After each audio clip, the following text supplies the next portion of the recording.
Hi, I'm Hireologist Erin Borgerson, and today I'm going to let you in on a little Hireology secret. Have you ever wondered if there's an interview question that would immediately knock all of the unqualified candidates out of the running for a job? Of course you have. And if you've ever been responsible for interviewing, then you've probably searched high and low for a question that prompts the candidate to come out and say, "Hey, I'm really not that qualified for this job." But that never happens. Instead, you sit back and you wait for an interview question that magically makes red flags appear when the candidate answers. Most interviewers might have a few zingers up their sleeve and several go-to questions that they rely on. But even the best interviewers can't escape the fact that there really isn't one question that will predict success in every case. It's just not that simple. There are shades of gray that need to be interpreted, and that's the nature of interviewing. But fortunately, there's a way to make interviewing less gray. Through the use of structured interviews and scoring guides, your questions become more predictive and less confusing.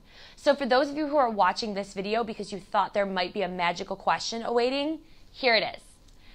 At Hireology, this is what we ask. Who was your manager at the last company on your resume, and how do you spell their name?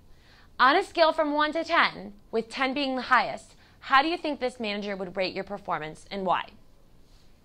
Our research shows that candidates who list anything below an 8 tend to be a greater hiring risk than candidates who say 8, 9, or 10. For one reason or another, this usually implies tough times ahead. A good response to this question is one in which the candidate doesn't hesitate to give you their boss's name. In fact, great candidates will often say something about how their boss would be a wonderful reference and they would love to set up a call for you with them. And that's it. That's the magical question. It seems simple, right?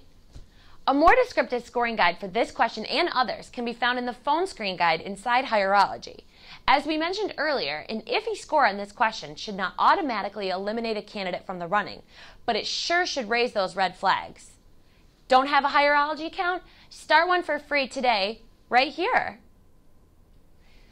Thanks for watching today's Fridays in the Lab. We'll see you next week.